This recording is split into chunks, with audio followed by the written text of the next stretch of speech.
Assalamualaikum warahmatullahi wabarakatuh. Alhamdulillahi rabbil alamin. Wassalatu wassalamu ala asrafil anbiya'i wal mursalin wa ala alihi wa ashabihi ajma'in. Segala puji hanya milik Allah, Rabb pencipta sekalian alam, yang telah menciptakan 7 lapis langit dan bumi beserta apa saja yang di antara keduanya dalam rangka untuk memenuhi kebutuhan keperluan manusia, yang hanya kepadanya kita mengabdi, kepadanya juga kita mohon pertolongan, dan kepadanya juga kita mohon ampunan. Yang telah menunjuki kita ke jalan yang lurus, menjadikan Al-Quran sebagai pedoman, serta mengutus Rasulnya sebagai teladan. Salawat dan salam buat Rasulnya Muhammad Sallallahu Alaihi Wasallam, di mana Allah Subhanahu Wa Taala telah memerintahkan kita untuk berselawat kepada beliau. Ya ayyuhalladzina amanu sallu alaihi wa sallimu taslima. Dan Nabi sallallahu alaihi wasallam menyampaikan, man shalla alayya salatan, barang siapa yang berselawat kepadaku sekali, sallallahu alaihi asran, Allah berselawat kepadanya 10 kali. Sekali kita berselawat untuk Nabi sallallahu alaihi wasallam, Allah berselawat buat kita berapa kali? 10 kali. Maka sangat dianjurkan kita banyak-banyak membaca selawat, pertama sekali pada hari Jumat, dan ketika nama Nabi disebut kita berselawat, apakah dengan selawat yang pendek sallallahu alaihi wasallam atau Allahumma sholli wa sallim alaihi, atau dengan selawat Ibrahimiyah seperti selawat yang kita baca di dalam salat, Allahumma sholli ala Muhammad wa ala ali Muhammad kama shallaita ala Ibrahim wa ala ali Ibrahim innaka Hamidum Majid. Ya Allah, berikanlah selawat kepada Nabi Muhammad dan kepada keluarga Nabi Muhammad sebagaimana selawat yang telah Engkau berikan kepada Nabi Ibrahim dan keluarga Nabi Ibrahim.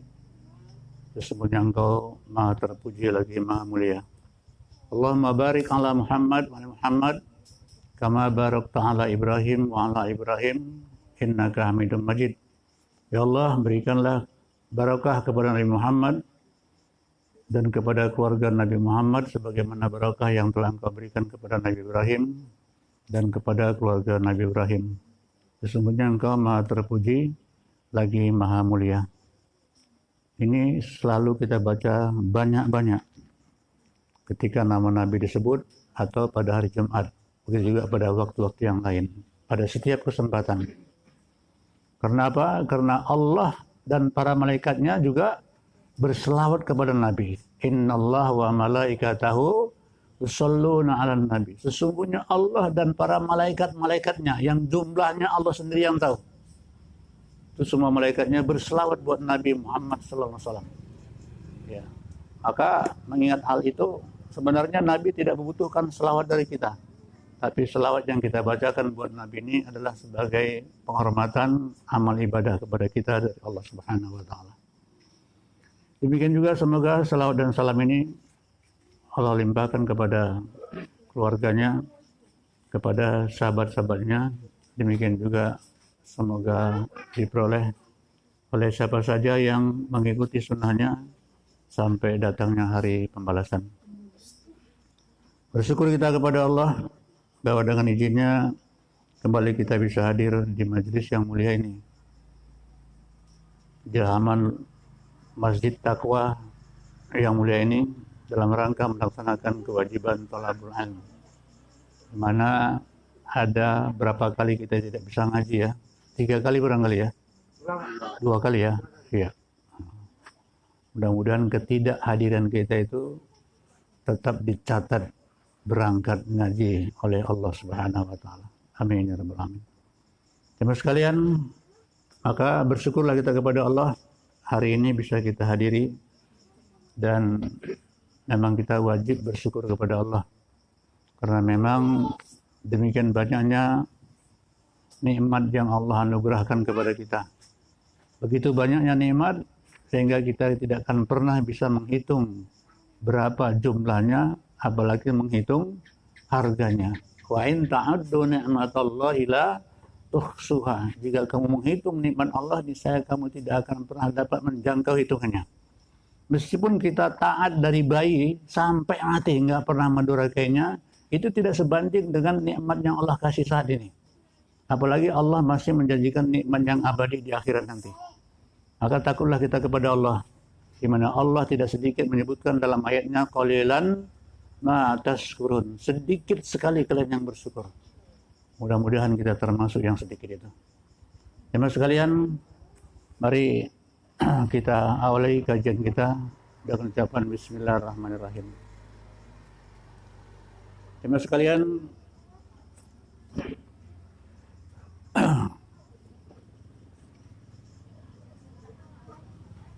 bahwa pada hakikatnya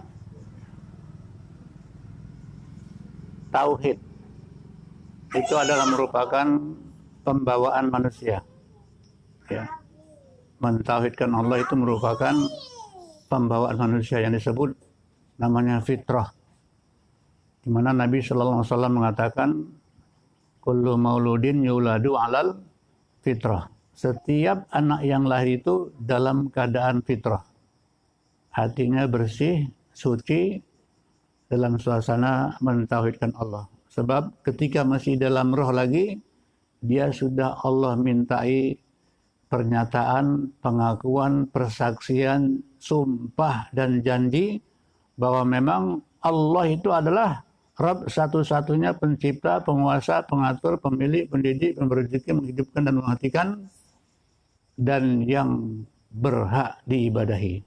Itu sudah diakui ketika kapan? Masih di alam roh lagi. Ketika Allah tanya kepada semua roh, alastu bi rabbikum, bukankah aku Rabb kalian? Aku kan Tuhan kalian. Qalu, semua roh menjawab, bala sahidna, benar, kami bersaksi, kami bersahadat, kami bersumpah, kami mengakui bahwa engkau adalah Rabb kami, pencipta, pengatur, pemilik, pemberi rezeki, menghidupkan, mematikan, yang hanya engkau sajalah sesembahan yang berhak diibadahi. Itu sudah dibawa ketika masih dalam roh. Kemudian usia janin 4 bulan atau 120 hari ini disebutkan dalam hadis Arba'in oleh Imam Nawawi rahimahullah di hadis keempat tentang proses penciptaan manusia, di mana setelah 4 bulan usia janin, prosesnya itu 40 hari pertama dia berupa mani, 40 hari kedua berubah menjadi darah, 40 hari ketiga berubah menjadi janin. Dia sudah lengkap jadi manusia dengan kepala, kaki, tangan, mata, hidung, lisan, telinga, jantung, paru-paru, usus, limpa dan sebagainya. Sudah lengkap, ya. Itu dalam waktu berapa hari lengkapnya? 120 hari. Nanti lihat dalam surat Al-Hajj, surat yang ke-22, ayat yang kelima. Perubahan dari mani berubah menjadi darah, kemudian berubah menjadi janin. Begitu juga di hadis Arba'in oleh Imam Nawawi rahimahullah di hadis yang keempat, proses penciptaan manusia. Setelah 120 hari usia janin tadi, maka ditiupkanlah roh ke dalamnya. Peristiwa peniupan roh ini disebutkan dalam surat As-Sajdah, surat yang ke-32, ayat yang ke-7, ke-8, 9 dan seterusnya. Alladzi ahsana kulla syai'in khalaqah wa bada'a khalqal insani min tin. Yang menciptakan segala sesuatu dengan sebaik-baiknya dan memulai penciptaan manusia dari tanah. Manusia yang dicipta dari tanah siapa? Adam alaihissalam. Itulah nenek kita. Langsung Allah cipta dari tanah. Ada surat As-Sajdah surat 32 ayat yang ke-7 ke-8. Ayat berikutnya summa ja'ala naslahu min sulalatin mimma'in mahin. Kemudian Allah menjadikan generasinya, anak cucu berikutnya tidak dari tanah langsung, tapi melalui ma'in mahin, air yang hina. Apa yang tumbuh dari tanah, bayam, kangkung, genjer dimakan lalu berubah menjadi nutfah. Kemudian nanti berubah menjadi darah, lalu berubah menjadi janin. Ya, dari situ asal-muasalnya. Itu berarti ketika Allah mengatakan asal kita itu dari ma'in mahin, air yang hina, agar kita tahu betul, sadar diri bahwa sebenarnya kita itu tidak ada apa-apanya. Walaupun kita sekarang ganteng, cantik dan sebagainya, itu adalah anugerah dari Allah Subhanahu wa taala. Bukan kemauan kita. Kita enggak pernah berusaha untuk hidup tampil ke muka bumi ini kecuali memang sudah dikehendaki Allah Subhanahu wa taala. Setelah 4 bulan ditiupkanlah roh ke dalamnya. Ayat berikutnya menjelaskan summa apa?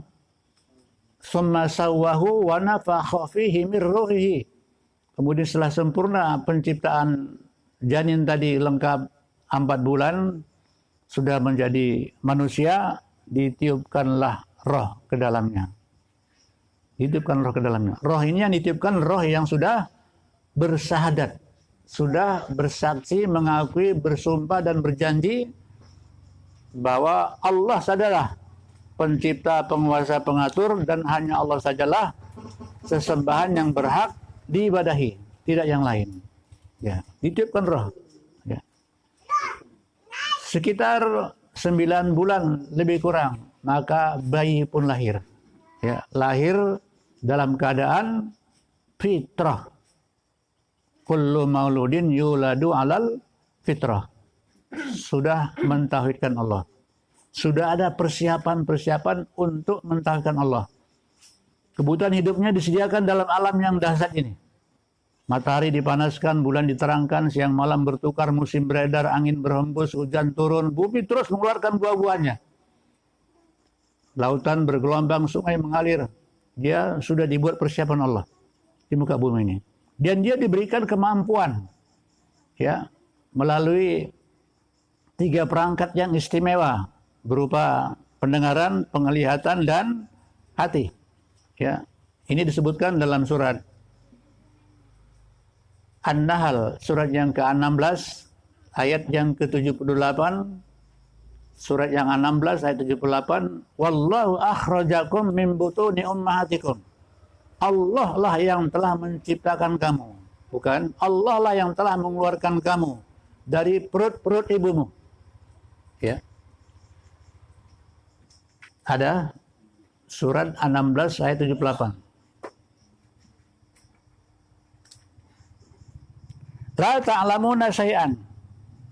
Kamu tidak tahu sesuatu pun. Ya, ketika lahir itu enggak tahu yang mana bapak, yang mama, di mana dilahirkan, di rumah sakit apa di rumah, dioperasi atau alami lahirnya, enggak tahu. Ya, tidak tahu sesuatu pun. Enggak mengerti. Supaya tahu. Ya, supaya tahu untuk apa hidup, mau kemana nanti perjalanan hidup ini dilakukan.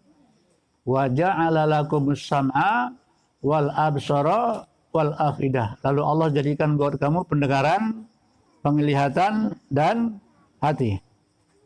La'allakum tashkurun, supaya kamu bersyukur. Ya, bersyukur di mana kita bisa mendengar semua yang bisa kita dengar dan tahu apa yang kita dengar itu. Di mana kita bisa melihat dan tahu apa yang kita lihat itu, apa yang kita lihat itu.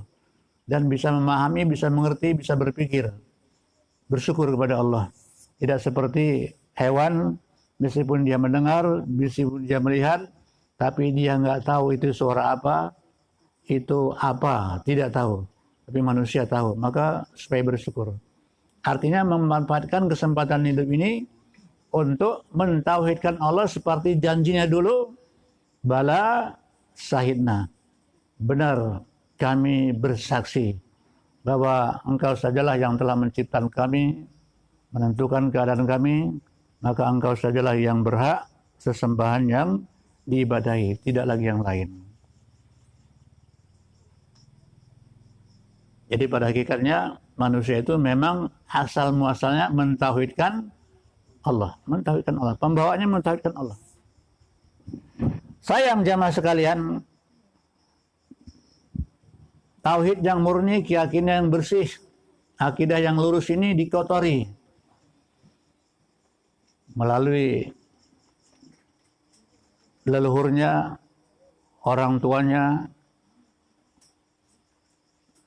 sukunya, bangsanya, daerahnya, tempat tinggalnya, pendidikannya, pergaulannya, tempat kerjanya, dan macam-macam. Itu semua mempengaruhi suasana tauhid yang dibawa itu, sehingga kebersihan akidah itu diselumuti, dibungkus oleh berbagai macam kesirikan, khurafat, tahyul. Ya. Begitulah hidup itu di jalannya, dari rumah ke sekolah, sampai dewasa, sampai kerja, sampai nanti dia punya anak, sampai anaknya lagi punya anak lagi. Itu terus dijalaninya. Padahal asal muasalnya tauhidnya lurus. Tapi prakteknya di jalan hidup masih mensekutukan Allah. Masih ada dianggapnya lagi yang selain Allah itu bisa mendatangkan manfaat, bisa menimpakan mudarat, bisa menyembuhkan, bisa menyelamatkan. Ya. Masih ada seperti itu. Itu masih dilakukannya. Padahal barangkali dia sholat juga, ke masjid juga, ya, beribadah juga, zakat, puasa, haji, umrah berkali-kali. Tapi tetap juga punya keyakinan ada lagi sesembahan yang berhak disembah selain Allah. Meski demikian ketika ditanyakan kepada dia, seperti disebutkan Allah dalam ayatnya di surat Luqman surat 31 ayat yang ke-25. Walain sa'altahum, sungguh jika kamu tanyakan kepada mereka, man khalaqas samawati wal ard, siapakah pencipta langit dan bumi? La yaqulunallah, pasti mereka menjawab Allah. Ya memang betul Allah yang menciptakannya. Ya. Dia yang punya memang langit dan bumi ini, yang punya, dia yang sediakan. Dia menghidupkan, dia matikan. Ya. Itu diakui. Pelaku-pelaku syirik dulu, sekarang, sampai kapanpun punya tabiat seperti itu. Ini watak orang-orang musyrik. Meskipun dia sholat, meskipun dia puasa, zakat, haji dan sebagainya, tapi keyakinan tentang kesyirikan ini masih terus berjalan. Buktinya ketika dia bangun rumah, umpamanya ya, contohnya, itu rumah itu ketika dibangun itu dikenduriin. Dikasih kelapa segandeng, pisang setandan, apalagi tebu, sarumpun, kemudian disembelih ayam atau kambing, ya, panggil orang untuk mendoakan dengan maksud memang betul yang menciptakan langit dan bumi ini adalah Allah, tapi di situ ada yang nunggu. Ya, ada yang nunggu. Kalau nanti tidak dibikin, ini akan membahayakan yang punya rumah. Bisa nanti rezekinya seret, sakit-sakitan, rumah tangganya nggak akur. Maka dibuatlah tradisi tadi yang dibungkus dengan bungkusan Islam. Di sana dibacakan istighfar, dibacakan Fatihah berulang-ulang, dibacakan Al-Baqarah yang awal, ayat kursi, akhir surat Al-Baqarah, dibacakan 3 qul, dibacakan tahtim, tahlil dan doa. Terakhir disebut kabul kajati atau taqabbalallahu minkum. Sama, maksudnya sama itu. Cuma dirubah bahasanya Islami, begitu saja itu. Padahal Nabi Allah Subhanahu wa taala juga tidak pernah membuat aturan syariat seperti itu. Minta itu langsung kepada Allah. Kalau ada keyakinan di situ penunggunya, kalau nanti tidak dikenduriin akan berbahaya, berarti ada lagi sesuatu yang paling ditakutinya selain Allah. Ada lagi sesuatu yang dimintainya supaya jangan merusak, jangan menimpakan mudarat selain Allah. Situ kesirikannya begitu. Ya, kesirikannya di situ. Nanti beli mobil baru atau baru beli mobil. Beli bot baru atau baru beli mobil. Beli bot gitu ya. Ya begitu dibikin. Dikenduriin, ya, ditepung tawari, ya, dan macam-macam. Nah, kalau ditanya siapa pencipta langit dan bumi, siapa yang punya, tetap jawab Allah. Qul, kata Allah, tanyakan. May yarzuqukum minas sama'i wal ard. Siapakah yang memberi rezeki kepada kamu dari langit dan dari bumi? Itu pasti jawab Allah. Satu ketika datang seseorang kepada Nabi. Dia diutus oleh kaumnya, oleh sukunya. Dia orang pintar, ahli dalam mengatur bahasa, menyusun kata. Ya. Sehingga selalu mendapat juara satu ketika diadakan musabakoh setiap kali di depan Ka'bah. Dulu ada musabakoh, ya, sama sekarang juga. Musabakoh itu artinya perlombaan dalam membuat syair. Kalau bahasa kita sajak atau puisi, ya, diperlombakan di depan Ka'bah. Yang ketika itu masih bergantung berhala sampai 360 biji. 360 biji atau 360 buah, ya. Ya. Dia diutus oleh kaumnya. Tawarkan sama Muhammad, apa sebenarnya yang dia tuju dari dakwahnya itu. Maka dia datang. Muhammad, selama kamu mendakwahkan Islam ini, kami sudah terpecah belah. Nggak bersatu lagi. Masya Allah. Jadi memang apa yang ditanyakan ini memang betul. Dakwah itu memang memecah, membelah. Memisah yang hak dengan yang batil. Kalau dikumpulkan nggak bisa. Tauhid nggak bisa bersampur dengan syirik. Bid'ah nggak bisa kumpul dengan sunnah. Kalau bisa berkumpul bid'ah dengan sunnah, itu jadi bid'ah. Kalau bisa berkumpul syirik dengan tauhid, itu jadi syirik. Ya. Yang jelek dikumpul dengan yang baik. Jadi apa? Jadi jelek, nggak ada baiknya lagi begitu. Nggak ada baiknya lagi. Memang tujuan dakwah seperti itu. Kalau ada orang tujuan berdakwah untuk menyatukan, macam mana menyatukan yang jahat dengan yang baik? Nggak bisa, ya. Nggak ada bisa. Ya. Dakwahnya pura-pura lah. Dakwahnya cari makan, cari kedudukan, ya.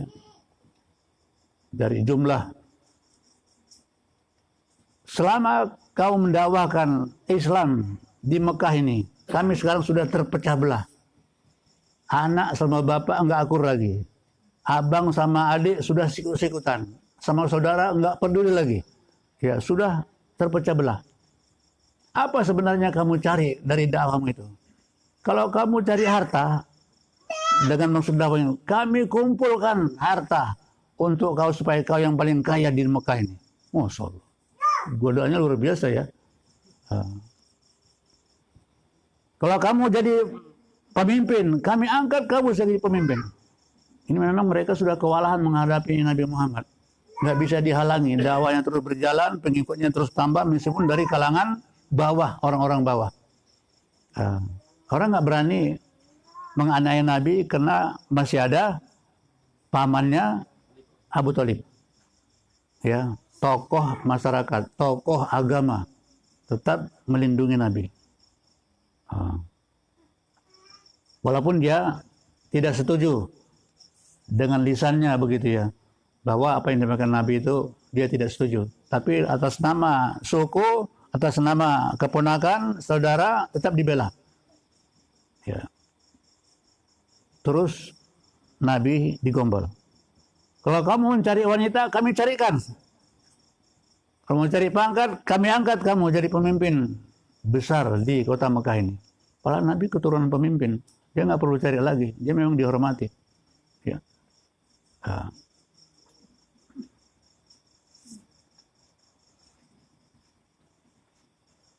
Sudah cukup? Ya sudah. Macam mana? Boleh aku ngomong? Silakan. Kata orang tadi. Sebenarnya berapa Tuhan yang kau sembah selama hari ini? Begitu kata Nabi ya. 7 dia bilang. Berapa? 7.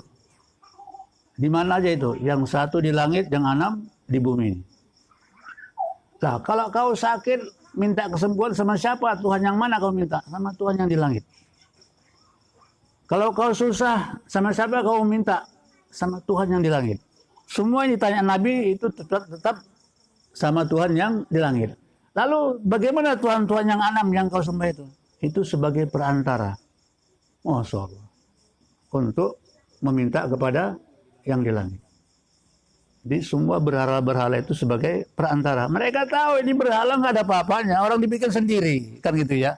Tapi sebagai perantara untuk meminta yang lain. Berhala itu asalnya orang-orang soleh dahulu. Ketika dia meninggal, mereka buat kenang-kenangan, dilukis, lalu dibuat patungnya, kan itu sebagai kenangan.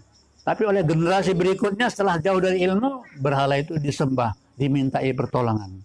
Asal muasalnya cuma begitu. Sampai sekarang juga ya, dibuat patung Jenderal Ahmad Yani. Ada? Di mana? Mengenang jasanya kan gitu ya. Mungkin satu ketika nanti itu akan disembah. Masya Allah. Maka Nabi melarang buat patung. Jangan ada patung di rumah. Kalau boneka boleh. Ya, boneka, gambar orang menang boneka boleh. Karena mainan. Tapi kalau patung tidak boleh. Ya. Jadi semua jawabnya tempat dia minta siapa? Allah yang di langit. Dan mereka pun kalau bersumpah mengatakan wallahi, demi Allah. Mereka pun kalau tawaf mengelilingi Ka'bah, karena mereka tinggal di sekitar Ka'bah itu, di Mekah itu, mereka tetap mengatakan labbaik Allahumma labbaik. Talbiyah itu diucapkan. Kami penuhi panggilanmu ya Allah. Tetap diucapkan itu. Karena itu ajaran Nabi Ibrahim, Nabi Ismail, yang dulu nenek moyang mereka ketika tinggal di lembah Mekah itu. Tapi ketika melakukan suatu amalan, mereka tetap menjadikan yang selain Allah itu sebagai andalan. Tempat bergantung, tempat berlindung, tempat memohon. Dengan alasan tradisinya begitu sudah dari dulu. Ya, pesan nenek moyang itu sudah begitu dari dulu. Kebudayaan kita sudah seperti itu dari dulu. Sehingga ketika dia mengatakan tetap yang diminta itu Tuhan yang di langit, maka bilang Nabi, masuk kau ke dalam Islam. Aku ajarkan satu kalimat yang kau akan insya Allah selamat dunia akhirat. Apa itu? La ilaha illallah. Bilang gitu aja. Dia tercengang mendengarkan kalimat la ilaha illallah ini. Nggak pernah dengar kan gitu ya. Singkat cerita, dia siap mengucapkannya. Bersyahadat, mengakui tidak ada sesembahan yang berhak di selain Allah, dan mengakui Muhammad adalah utusan Allah. Dia masuk Islam. Pulang dia ke kampungnya, suasana sudah berubah. Orang kampungnya tidak mengharap dia bisa menaklukkan Nabi Muhammad, ternyata dia yang takluk. Lalu dia beritakan, aku sekarang sudah masuk Islam. Ternyata apa yang dibaca Muhammad itu bukan syair-syair, bukan. Itu memang wahyu dari langit. Aku tahu betul. Wah, dia terus diponis murtad oleh orang kampungnya. Murtad kau sekarang ya. Oh gitu ya. Oh gitu.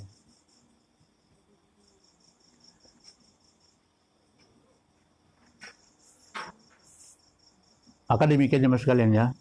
Pelaku-pelaku kesyirikan dulu sekarang juga seperti itu. Ya. Tetap melakukan kesyirikan atas nama budaya, atas nama tradisi, atas nama adat istiadat. Tapi di situ ada keyakinan kalau tidak dilakukan ini berbahaya. Kalau dilakukan ini akan bahagia. Itulah yang dijumpai si bayi yang lahir tadi itu di sekitarnya sampai dia besar begitu. Ceritanya begitu. Dia sulit untuk tidak melakukannya. Nanti kalau nggak dibikin apa kata orang? Dia tinggal di masyarakat situ yang seperti itu aktivitas dan kegiatannya. Melakukan kesirikan-kesirikan yang dibungkus dengan Islam tadi. dengan baca-bacaan Al-Quran. Akhirnya dia terjebak terus di situ, bertahan sampai dia punya anak, sampai anaknya punya anak, sampai mati. Masya Allah. Padahal salah satu penyebab batalnya syahadat itu adalah syirik. Ya, ada 10 macam pembatal syahadat. Jadi kalau kita mengkaji tentang nawaqidul Islam, pembatal Islam, ya, salah satu yang pertama adalah syirik. Kalau haji itu bisa batal, begitu ya. Apalagi puasa bisa batal, bisa ya. Zakat bisa batal, sholat bisa batal, wudhu bisa batal nggak? Batal. Semua yang membatalkan ini tetap pelakunya diponis sebagai muslim, nggak keluar dari Islam. Orang yang batal sholatnya apa dibilang musyrik? Tidak. Batal hajinya tidak.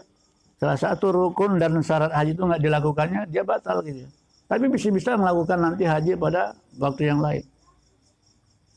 Posisi dia tetap disebut muslim. Tapi kalau syahadat ini yang rukun pertama batal, maka dia murtad, musyrik, kafir. Salah satu penyebabnya apa? Melakukan kesyirikan ini. Masya Allah. Maka takutlah kita kepada Allah. Maka kajian kita yang kemarin beberapa minggu yang lalu ini harus sudah dihafal ini. Mana ini? Ini ya. Tadi saya betulkan tulisannya.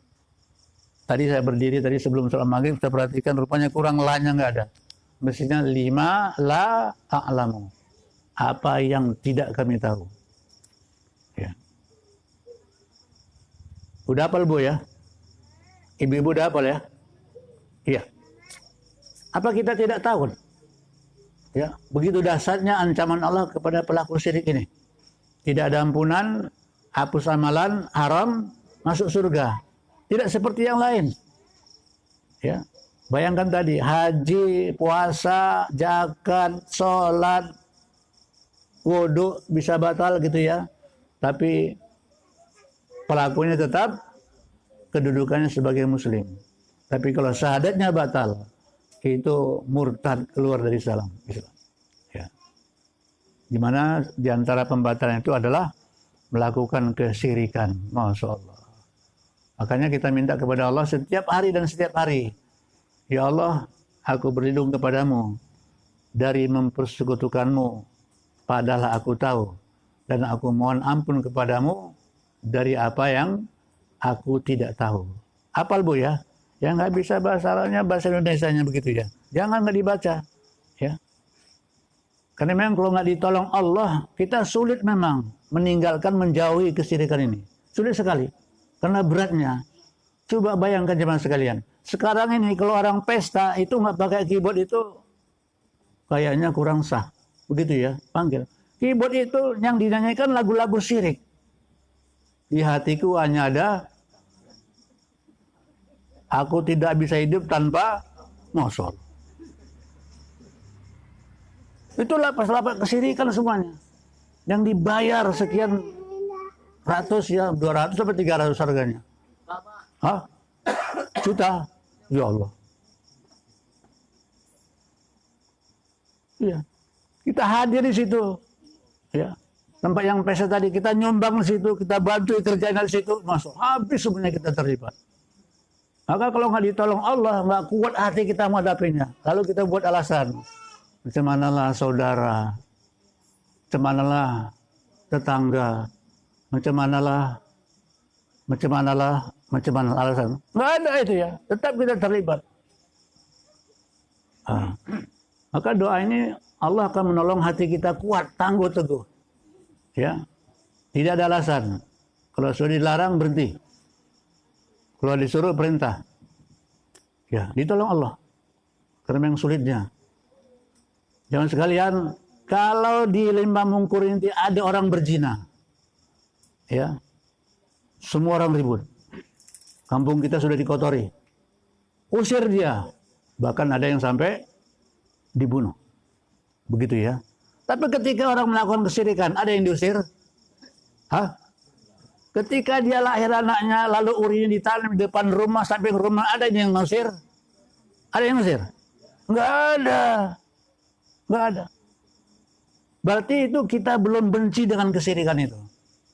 Belum benci. Ya. Masih toleransi. Mestinya tidak begitu gitu ya. Pelaku selain syirik itu diampuni Allah. Meskipun belum sempat berhenti mati. Tetap ada harapan dapat ampunan nanti di akhirat. Tetap dapat ampunan. Bisa jadi tidak diajab langsung masuk ke surga, bisa jadi dia juga diajab masuk neraka, tapi habis hukumannya terus masuk ke surga. Pelaku syirik ini nggak keluar lagi, dibenam terus selamanya.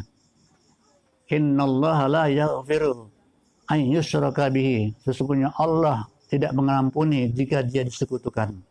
Wa yaghfiru ma duna dzalika liman yasha. Tapi diampuninya selain syirik itu bagi siapa yang dikehendakinya. Allah kalau mau mengampuni diampuni. Walaupun dia belum sempat tobat, belum sempat berhenti mati. Kalau syirik, kalau bukan syirik dia tetap dapat ampunan. Tidak kekal dalam neraka maksudnya. Tapi kalau pelaku syirik nggak ada harapan lagi. Masya Allah. Maka takutlah kita kepada Allah. Ya, berusaha dengan sekuat tenaga, kemudian mohon pertolongan Allah supaya teguh dan tangguh hati kita. Tidak toleransi, tidak mau kerjasama pelaku-pelaku kesyirikan ini. Siapapun dia orangnya. Masya Allah. Takut kita kepada Allah. Ada pertanyaan?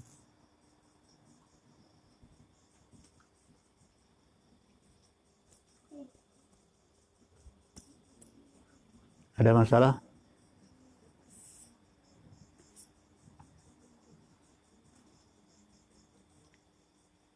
Nggak ada ya?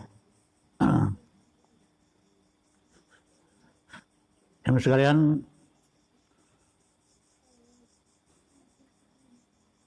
pelaku syirik pemula, orang-orang yang melakukan kesyirikan dahulu,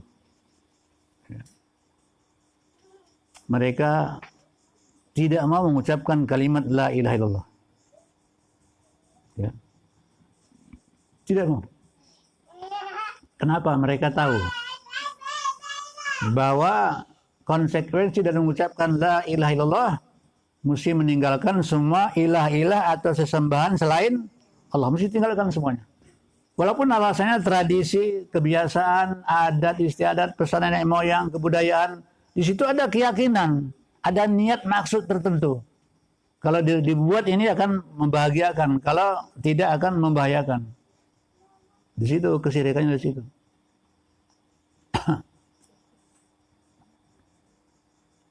Itu alasan mereka tidak mau mengucapkan la ilaha illallah. Innahum kanu idza qila lahum. Sesungguhnya mereka dahulu apabila dikatakan kepada mereka la ilaha illallah, tidak ada sesembahan yang berhak diibadahi dengan sebenarnya selain Allah, yastakbirun. Mereka menyombongkan diri. Ya, tidak terima, tidak mau tahu. Wa yaqulun, bahkan mereka protes. A inna la tariku alihatina li syairin majnun. Apakah kita mesti meninggalkan sesembahan-sesembahan yang sudah dilakukan oleh nenek moyang kita gara-gara seorang penyair yang gila? Nabi Muhammad ketika itu sudah diponis gila ketika mengajak orang mengatakan la ilaha illallah. Diponis gila. Ya gila.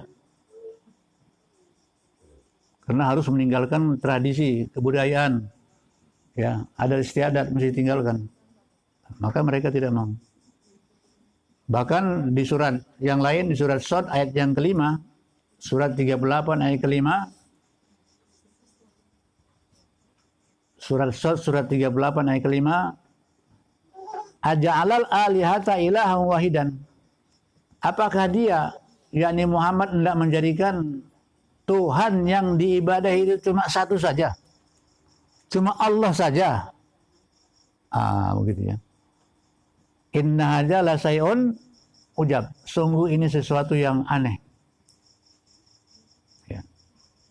Jadi mereka tetap mengakui Allah itu pencipta, penguasa, pengatur, tapi tetap juga melakukan kebiasaan-kebiasaan yang diyakini kalau kebiasaan tidak dilakukan ini akan berbahaya. Ya, akan berbahaya.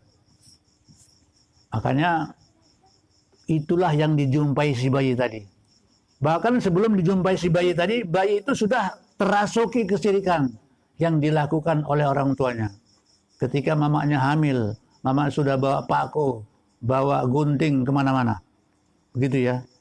Bapaknya itu juga nggak berhasil lagi nyembelih ayam. Ya, masuk monyet ke ladangnya dibiarin tekokin aja. Lo kok nggak diusir, Pak? Oh, payah nanti. Bujuku lagi meteng, kok payah. Ya, biarin. Ya,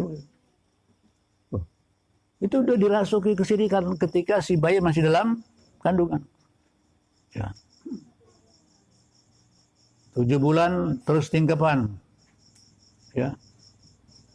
Akhir terus macam-macam dibikin ya. Utus pusatnya masukkan dalam kantongan kecil. Di mana dia ngeletak tidur taruhkan kantongan itu di situ. Ya. Pasang lampu sentir di luar di kuburan apanya? Urinya. Ya. Ini tugas kita, Bapak Ibu sekalian. Kalau melihat seperti ini harus ada usaha kita memperbaikinya. Begitu ya. Pernah ibu-ibu lihat sekarang orang masih masang lampu di luar di atas kuburan uri? Masih ada lagi lihat? Hah? Ada? Hah? Kalau masih ada ditanyain, Assalamualaikum Bu, Waalaikumsalam, apa kabar Ibu? Loh, ini ada apa ini Bu? Kok ada cerobong bambu begini kan ada lampu itu. Oh ini baru lahir 3 hari yang lalu si Polan ini. Loh kok bikin begini? Nah gitu ya. Ya kita dakwahi dia. Ini ajaran Buddha Bu, bukan ajaran Islam. Islam nggak pernah bikin begini. Syukur aja uri ini keluar. Kalau nggak keluar, ini mamanya bisa mati. Uri ini gunanya ketika masih bayi dalam kandungan, karena bayi itu dia makan pakai mulut, langsung terus jatuh masuk ke dalam perutnya. Sekarang keluar, dia ini dibuang. Ya. Supaya jangan besar kemana ditanam, tidak mesti dihormati, nanamnya pakai itu, pakai ini, ya. Bawa bedak, bawa celak, bawa buku, bawa pensel, ya. Nah, nggak ada, kita ingatkan begitu. Udah gitu aja. Permisi Bu ya. Nggak usah banyak kali, potong-potong aja kan.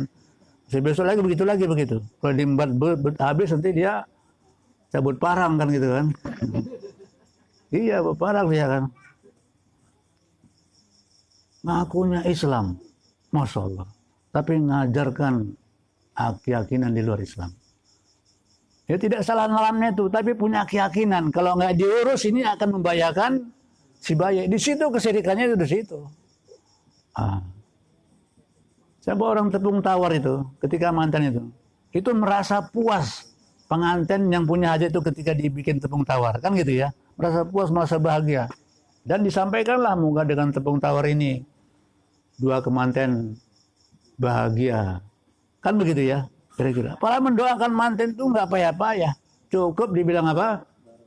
Barakallahu laka wa baraka alaika wa jam'a bainakuma fi khair. Kita semuanya datang ketika menghadiri walimah itu begitu. Doakan juga yang punya rumah.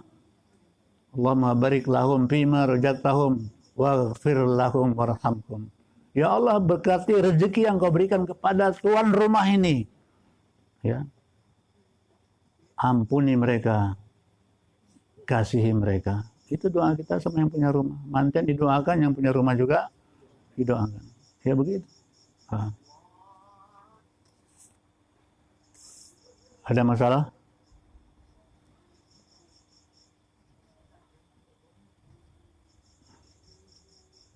Nggak ada ya?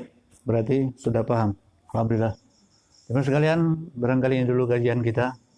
Insyaallah kajian tentang tauhid ini akan kita teruskan pada waktu yang lain. Kepada Allah jualah. Akhirnya kita berharap semoga kita senantiasa dalam pertolongan dan perlindungan sehingga tetap dalam suasana bisa mentauhidkannya sampai akhir hayat. Alhamdulillahirabbil alamin. Subhanakallahumma bihamdika asyhadu an la ilaha illa anta astaghfiruka wa atubu ilaik. Assalamualaikum warahmatullahi wabarakatuh.